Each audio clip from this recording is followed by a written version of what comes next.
Sigmund Freud est le fondateur Nous sommes en guerre. de la psychanalyse. Alors on va parler de Freud, le mec qui analysait le tréfonds de l'âme des gens sur son divan de film X Vintage là. Et le mec il avait du courage parce qu'il a fait ça jusqu'à sa mort. Et quand on voit sa tête, on se doute bien que le mec il devait se dire: oh là là là là, guettez-moi ce dégénéré qui va encore me parler de son anxiété de bab tout fragile. Quelle théorie je vais pouvoir lui sortir pour l'emboucaner. Mais reste bien loin de moi dans le livre s'il te plaît BG Galbé. J'ai pu observer la Vierge Marie elle-même. Voilà pour mon introduction, alors j'espère que vous avez aimé, sinon écoutez, allez niquer vos mères hein. Non, tu touches à ma sensibilité. Ah c'est pas une insulte, on parle de Freud, dis tu connais. Maintenant on va voir des éléments de contexte historico-philosophique et ensuite des moments de sa vie et des concepts de son œuvre. Alors contexte de Freud et de la psychanalyse dans l'histoire. Pourquoi Freud a niqué le game? Parce que la philo depuis Montaigne et après Descartes surtout, c'est la liberté. Je pense donc je suis, moi je. Tout ça c'était acquis, donc l'homme est composé d'une pensée consciente qui le définit clairement. Et cette tradition là de la pensée claire, consciente et douée de liberté etc, elle va jusque dans la phénoménologie qui est très à la mode à l'époque de Freud. C'est l'analyse de ce qui se passe dans la conscience, donc à la surface de l'être humain, comme va nous le faire comprendre Freud, parce que lui vient semer le trouble en fait en disant: wesh les gars, bien ou quoi, c'est comment? On est là, t'as capté, c'est carré. On est là, je connais, t'as capté. Ok c'est carré. Tous les prérequis street cred, mais à ça il ajoute: voilà les gars, j'ai découvert l'inconscient, une zone psychique obscure qui échappe à notre conscience, à notre moi, mais qui la détermine. Il affirme donc que la réalité psychique humaine est beaucoup plus complexe que ce qu'on pensait, et qu'elle est le produit d'un rapport de force entre plusieurs entités. Donc récapitulatif, dans l'ordre vous voyez, il y a Descartes, liberté, et aussi très important dans la même dynamique, au 18e, le siècle des Lumières. Bah Freud il arrive au 19-20e, il éteint les lumières. Il jette un vent d'obscur déterminisme dans le philo game. Et rappelez-vous que c'est un Allemand, et les Allemands ils sont toujours soit déterministes, soit pessimistes, ou empreints en tout cas d'une certaine forme de gravité, tous. C'est pour ça que la phrase de Freud, le moi n'est pas maître dans sa propre maison, fait écho à la phrase de Spinoza qui dit: l'homme n'est pas un royaume dans un royaume. À travers ces deux phrases, qui ont été dites pas du tout à la même époque, hein, mais par des Allemands galbés du ciboulot, il y a une remise en cause du libre arbitre. Et justement, beaucoup de philosophes, dont Sartre, qui faisait de la liberté et du libre arbitre son fonds de commerce, critiquèrent Freud. Donc c'est pour ça que Freud, même si c'est pas vraiment un philosophe, il a bien impacté le philo game. Maintenant que vous avez compris ça, on va passer à la suite, à son histoire.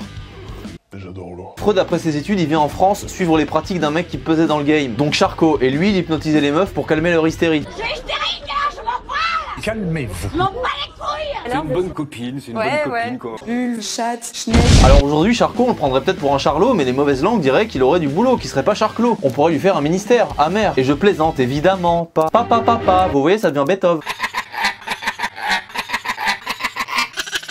Alors Freud il va se mettre à faire un peu pareil que Charcot, mais lui il ajoute des électrochocs à sa pratique. C'est-à-dire qu'il avait un Pikachu à côté de lui et il disait: allez attaque éclair enfoiré.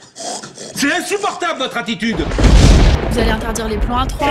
Ah bah Freud il était déter, hein, il sniffait de la coke. Il connaissait bien, il en sniffait depuis quelques temps pour calmer ses migraines. C'est de la poudre de perlimpin. Et Onfray d'ailleurs il a clashé un peu pour ça. Et moi franchement entre nous je trouve que Onfray il est gonflé de critiquer Freud à cause de la coke, parce que lui il a pas inventé la poudre non plus. On va pas se mentir. Bref, alors Freud ensuite il va changer de technique, il aime plus l'hypnose, il pense que c'est trop mystique. En fait lui il veut pendant la séance que le patient soit conscient, donc il va faire une autre technique qui s'appelle les associations libres. Une relation libre. Alors l'idée c'est de laisser parler le patient librement, sans contrainte. Musée du Quai Branly. Et à travers les silences, les hésitations, les lapsus, Freud il analyse la personne. Donc en gros à chaque fois qu'il se fait lapsuser, il pénètre l'inconscient des personnes. Avant de sucer, le code électoral dit clairement: Cours avant la première page de pub. Direct analyse à la une. L'inconscient il est fondamental chez Freud. En gros c'est une zone psychique dans laquelle les désirs sont refoulés. Les désirs qui sont interdits d'accéder à la conscience. Mais le truc c'est qu'une force, une pulsion refoulée, ça reste une force. Et elle a besoin de s'exprimer cette force. Elle a besoin de sortir, de se manifester. Donc c'est pour ça que Freud il donne une très grande importance au rêve. Pourquoi? Parce que ce dont on rêve c'est pas du hasard. En fait dans le rêve la pulsion elle essaye de venir à la conscience entre guillemets parce qu'on est moins vigilant. Elle fraude. Et elle le font de façon allégorique, déguisée. Et le but de Freud justement c'est d'analyser le sens profond du rêve et ce qu'il signifie réellement. Et comme ça le patient il peut comprendre ce qu'il turlupine et guérir. Donc la pulsion elle doit s'exprimer. Pour faire un parallèle c'est un peu comme quand tu veux faire un prout. Si tu te retiens de prouter, il va revenir de façon plus fourbe, plus silencieux, plus vicelard, mais ça doit sortir. Chapitre suivant, auto-analyse et complexe d'Oedipe. Alors à un moment donné, son père il meurt et Freud il s'auto-analyse. Il se rend compte qu'il était nerveux contre son daron. En fait, il voulait lui niquer sa mère au sens figuré et lui niquer sa femme au sens propre. Ça s'appelle le complexe d'Oedipe. Au revoir. J'ai pas compris. Donc il ressent de l'agressivité envers son père, de l'amour et du désir envers sa mère.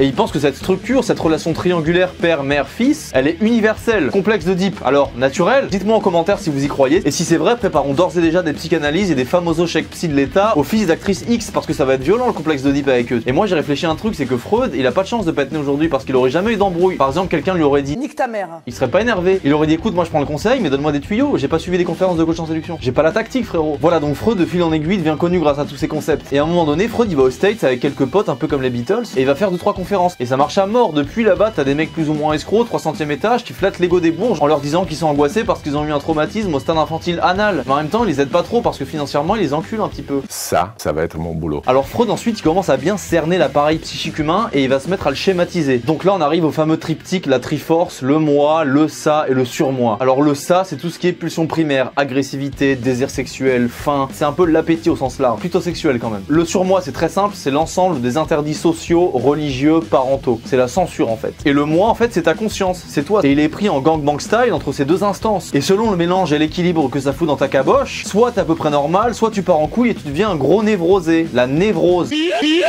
Et ça se passe dans ton moi et ça te fait souffrir. Donc il y a plusieurs types de névrose, mais principalement il y a l'hystérie qui est plutôt une névrose féminine, même si aujourd'hui il y a polémique là-dessus. Bref, on va les...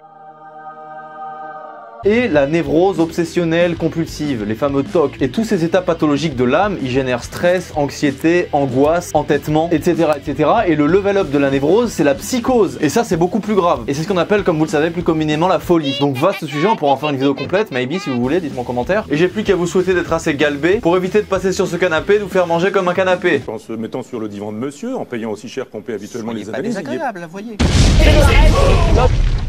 Et voilà mes amis, donc on a parlé des rêves, de l'inconscient, de l'appareil psychique, du refoulement, du ça, du moi, du surmoi. Petite introduction freudienne galbée. Dites-moi ce que vous pensez des théories de Freud en commentaire, de la critique d'Onfray sur Freud, si vous avez suivi un petit peu ça il y a quelques années. Moi perso j'adore cet auteur, j'ai beaucoup lu, surtout quand j'étais un peu plus jeune. Et voilà, c'était le philosophe. À la prochaine.